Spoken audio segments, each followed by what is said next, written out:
Hello, welcome to The Bootloader. I'm Todd Kurt. And I'm Paul Cutler. We've got another special episode for you today.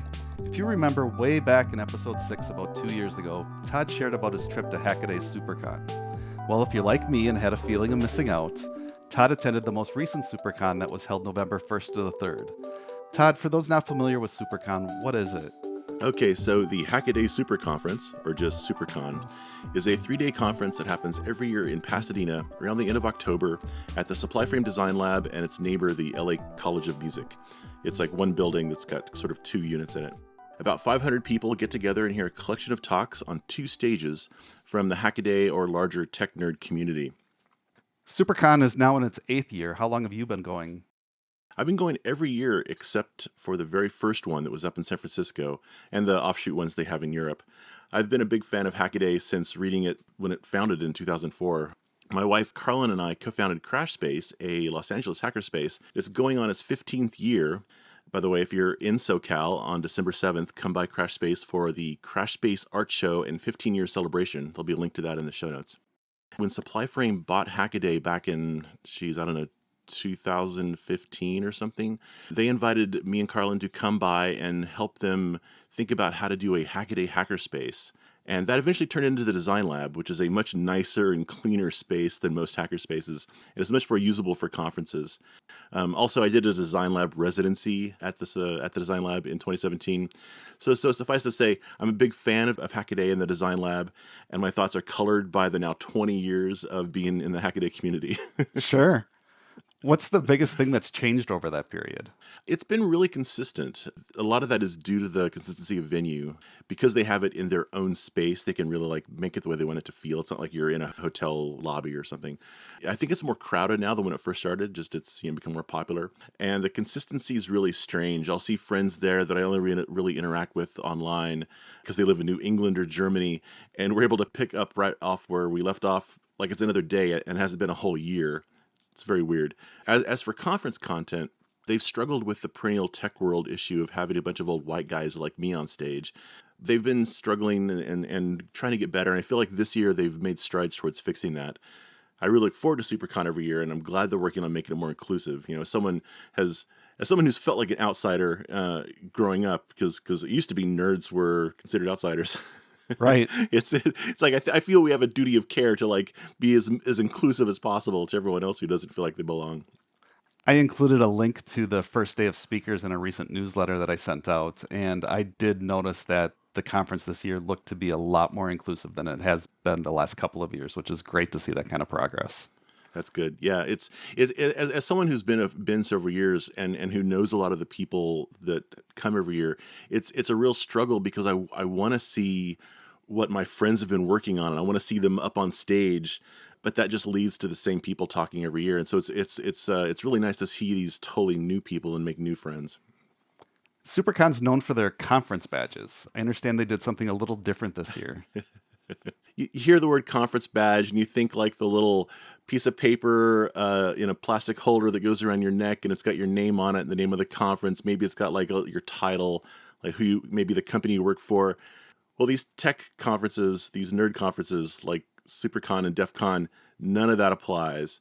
The badges are PCBs. They're little electronic circuits that do something interesting, usually visually interesting. And especially with Supercon, they present a puzzle to the attendees. Like, it's not a puzzle in the traditional jigsaw puzzle sense. It's here's this artifact, and you have to figure out how it works. And so for some people, the conference is an entire weekend of hacking the badge, trying to figure it out and make it do something cool, because you're given the badge and you're given some documentation about what it is, but you're not given the entire story. And that's kind of on purpose. I mean, sometimes it's because the badge makers have been running the last minute trying to get it to work. But usually it's on purpose. Usually it's meant to be a bit of a puzzle. And it's hilarious that as this badge, this electronic badge idea has evolved over the last decade or so, the badges now have no spaces really to write your name. They've evolved beyond being a thing that identifies you. They sometimes will have the name of the conference you're at, but they won't have that. And so the functionality of badges have ranged from an FPGA board that runs Linux to a 4-bit retro computer that you programmed with switches, like in the old days, a virtual vector scope, or a mesh networking chat keyboard. Oh, that's crazy. I haven't seen that one. Yeah. It's like, and these are just the Supercon badges. There's like other tech conferences that have done other really crazy things. Another aspect of these badges has been add-ons, little extra circuits that you can add to it that light up or add some functionality to the badge. I'm beginning to think that like this started as a way to identify the badge holder, since the badges themselves have lost their ability to do that. For the last 6 years or so, these add-ons have been codified into a standard called SAO. It stands for Simple Add-On, originally Shitty Add-On by Brian Benchoff, which is just a 6-pin connector, a little like standard 6-pin pin header that provides power, an I2C bus, and 2 pins of GPIO for whatever you want. But most add-ons just use the power to light up and do something like blinky.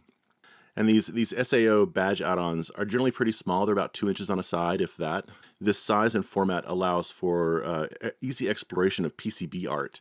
You can try out what different colors and different sort of visual textures you can get, because you can put, with standard PCBs, you can put 2 different colors on each side of the PCB, and then like you can have the copper that's on the actual circuit show through or not. So you can get like maybe like 6 different shades of green or something. And then you can also add LED backlighting and have that show through the PCB if you've got clear spots. So given the rise of these SAO add-ons, this year's badge for Supercon was primarily a platform to show them off. It has 6 SAO sockets on the front and a PicoW and batteries on the back. And it also comes with a small collection of starter SAOs, so you can like immediately just plug them in and have it do something. But the real fun later comes as people give out and trade SAOs they've made all during the conference. I'll have to see if I can find some pictures of those and include them in the show notes too, because there's some pretty cool ones that we'll talk about later on as well. Yes. So this year they invited some makers to create simple add-ons to give to the attendees, and I understand you were picked to design an SAO to give out. Yeah, it was cool. I was totally. They didn't really describe what was happening, but around back in August, Magenta and Giovanni of the Design Lab contacted me and said, "Hey, you want to make a SAO based off of my little cap touch wheel gizmo that I've been playing with for the last year or so?" And I'm like, "Yeah, sure." And it was fun scaling down that project to something that's the size of a badge and uses a AT-Tiny microcontroller that's more appropriate for a badge versus a Pico or something similar to that. It was fortunate that my Arduino touch library worked well enough for this, so I was able to just kind of use that. And the Arduino core for the AT-Tiny 816, which is a nice tiny chip for things like badges, works great. So I was able to write it all in Arduino, which is really nice. Not having to learn yet another SDK for a chip is like super handy. So I was able to do that in about a week, and I got a bunch fabbed, and then we went through a couple design iterations because I wanted, like, oh, let's try out this size chip, let's try out these types of LEDs. Yeah, and they got produced at scale. And the result is what I call the touchwheel SAO. And how many did they make to give out? I think 500 or 600. I forget. They made as many as there were attendees, and then a little more. And then they're going to be making some more for some of their future conferences, I think. The touchwheel SAO board, it's got the iPod-like touchwheel on the front, but then it's got 3 RGB LEDs on the back that shine through to indicate what sort of touch action is being done. That's really handy with cap touch sensors to actually know that that your touch is being registered. And then it talks over I2C to whoever is controlling it. And the I2C protocol I try to make it as easy as possible for people to get touch data out and to control its LEDs. I think I succeeded in that regard, which is a bit happy. I was worried that no one would use it, but it turns out lots of people made cool little hacks with the touch wheel. Very cool.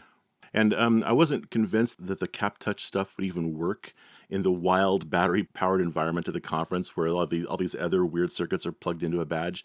But it seemed to work. It was kind of surprising because cap touch can be really finicky when you're doing the sort of hacker way of doing it, not using like a custom touch chip and things like that.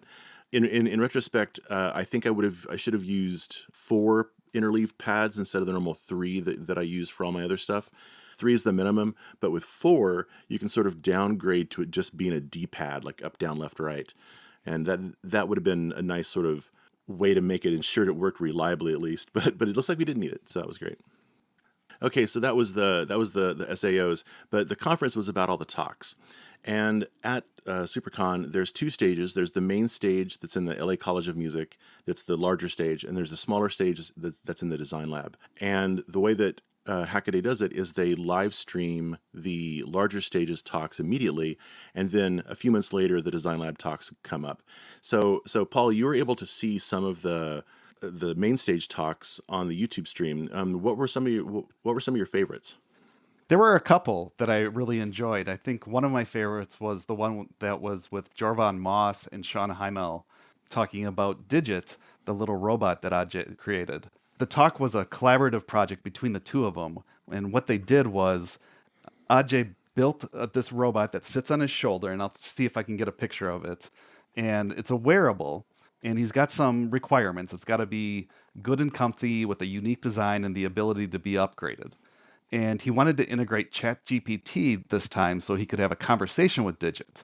But that didn't work because there's no internet connection. If you're out and about, you don't have a reliable connection for that. The Raspberry Pi didn't work as the large language model wouldn't fit on that.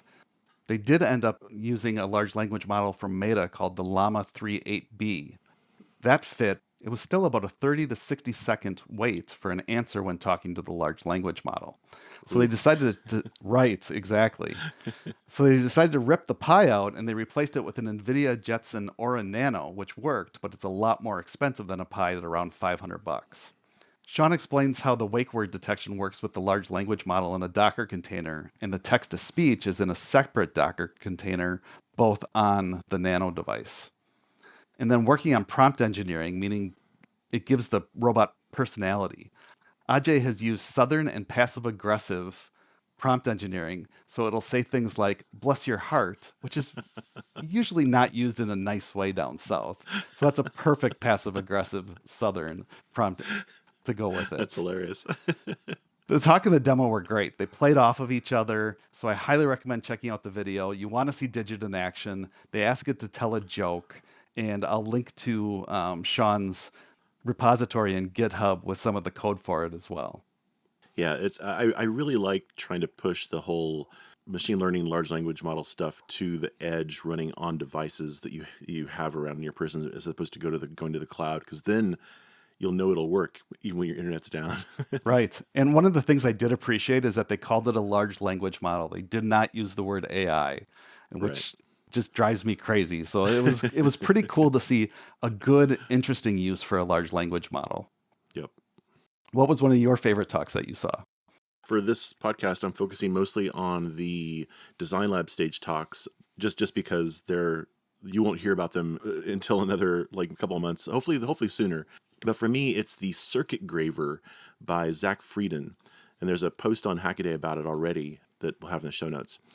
It's essentially a computer-controlled drag knife that can cut through copper-clad boards. And I don't know if you've ever seen these little computer-controlled drag knives called like the Cricut, I think. But you can use it to make custom vinyl stickers, where you put in like a sticker sheet and you upload a vector art piece and it'll like cut out the sticker for you. It's really cool. Yeah, my wife has a silhouette and my laptop is covered in vinyl stickers that I've had her Oh, make yeah, me. perfect, yeah. And so it's really fun to watch because it's like a little X-Acto knife on a swivel and the little head moves around and the knife sort of follows the head and cuts out the sticker. And so it's super simple in some ways, but it's like, just an incredible bit of little amazing engineering. But it can only cut through paper. And Zach has been working on making a thing that will cut through copper, and this required like a lot of downforce. And it's basically like it's called the CircuitGraver because graving is an action that like jewelers do and stuff to like sort of cut out designs from a piece of metal.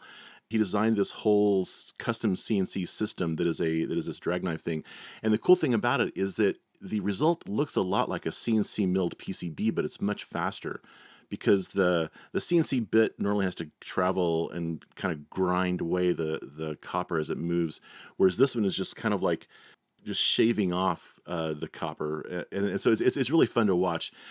So Zach's a friend. I've known him for like almost 10 years, I think, and he's been making crazy circuits by just carving copper by hand forever. Like he would just take a piece of copper clad board and just carve out places where he doesn't want the circuit to be. That's And then crazy. solder down parts and do these incredibly tiny things. And now he's got a computer. A computer can do it. It's just incredible. So hopefully the video will come out, and if so, we'll have a follow up in some future episode. Where I'll say, go watch this talk. So what's your second cool thing you saw in the Hackaday live stream?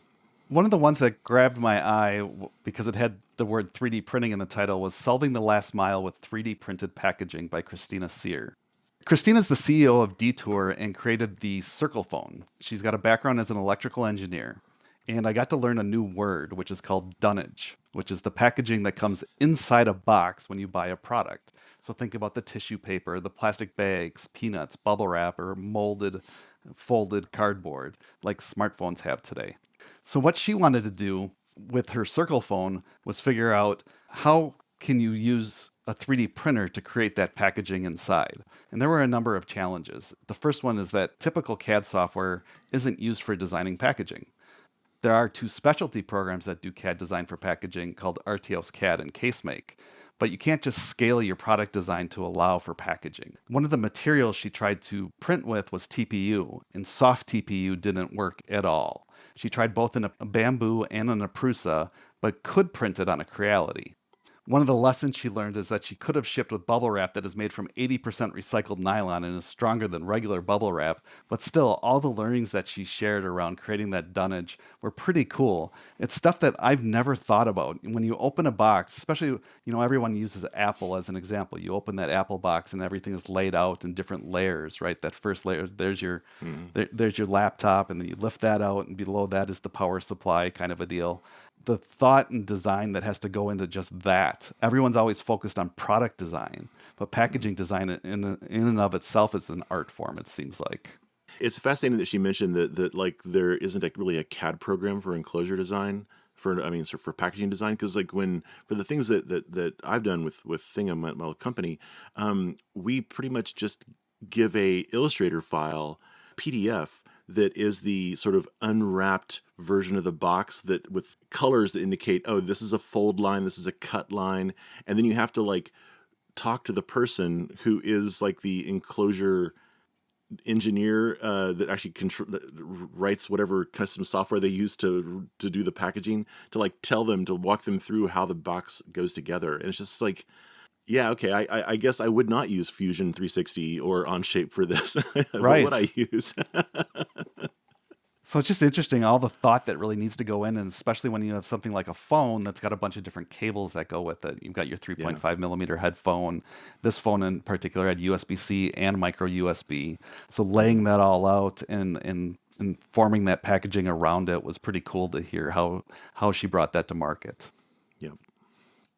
Todd, what's the next one that you saw that you liked? All right, so this is a pretty quick one. There's a talk called "In Living Color: A New World of Full Color PCBs" by Joe Long. Joe runs Hacker Boxes, a monthly subscription service that has cool little PCB based nerd toys. He's been doing PCB art type things for a while because all of his PCBs look really interesting, and he's jumped in early on the full color PCB services that both JLC PCB and PCBWay offer. I've been something to look into this myself, but like there's this level of doing things that's different that I just haven't gotten over into. He went into his past attempts at doing full color stuff, which he did with stickers using like a Cricut or similar vinyl cutter. He would cut out stickers and register them on the PCBs, put them down, and that looks pretty good, you know. But it's like a lot of work because you have to do hand accurate stickering onto things. And so nowadays you can just upload a file to these PCB services when you're getting your PCB made. And so he walks through how to do that, and each company has a different way of doing it, but it's looks pretty approachable. So like maybe in the near future you'll see a color PCB for me at some point. Oh, exciting. All right, and so for our final talk, let's talk about the craziest talk that was at the Supercon. Paul, why don't you talk about it first? Yeah, this one was way over my head, and I'm just gonna put that out there. And I took copious notes. I felt like I was almost in school, but the whole time I'm going, you can do that with a microcontroller. So the name of the talk was "Microcontrollers Are Just Radios in Disguise" by Charles Lohr. And what he did is walk through how he took a microcontroller without a radio to get it to broadcast. So he has a few rules to his hardware hacking. The one to take away is using a microcontroller to do what the original chip designers expect to be impossible. So that's his goal. So he's a fan of the AT-Tiny 85, and he figured out how to use it to transmit radio signals just using GPIO. There's no radio, there's no Wi-Fi, there's nothing built into this. So he's got a toolbox. He cannot use the built-in radios like I mentioned. So the tools that he does have available are a digitally controlled oscillator, frequency modulation, dithering, PWM for output, or harmonic output. So he was able to do it using all of that. And then, even crazier than just radio signals, he wanted to transmit NTSC video using these same tools, which is much more complicated than just sending FM. So he moved to an ESP8266, but he's not using the Wi-Fi that's built in. That was the most hilarious part. Exactly. So there's no PWM in the challenge, but it does have I2S used for audio. So it can play back bit streams, and broadcasting NTSC and black and white video just worked. The challenge was to get color working, and using a simulator, he figured out that the NTSC harmonics and reflections that allowed it. So he reverse engineered all this stuff so he can take a microcontroller using the GPIO that broadcasts a signal to your old television that it can actually see. Then the next thing that he talked about was, could they transmit LoRa on a microcontroller without a LoRa radio? LoRa stands for long range. It sends radio packets at 900 megahertz. So he first tried out on an ESP32S2. That didn't work. Two chips did, the CH32V203 and an ESP8266, not using the radio again, but using PWM. He wrote his own entire LoRa stack to work with LoRaWAN, and figured out how to send packets up to a half a kilometer away without a LoRa radio built in. Just crazy. Now, the transmitting is the easy part. Could he figure out how to receive and figure out the timing? So he used the CH32V003 chip, which is only 10 cents, and he figured it out and had to figure out why it was working and why it was so weak. He could pick up the signal at 500 feet without any radio hardware. And he ended up using the CH32V203 to create the receiver, as it was slightly faster and needed for tuning the AM frequency. I recommend checking out this talk. I'm not doing it justice because half the technical jargon that was used was way over my head.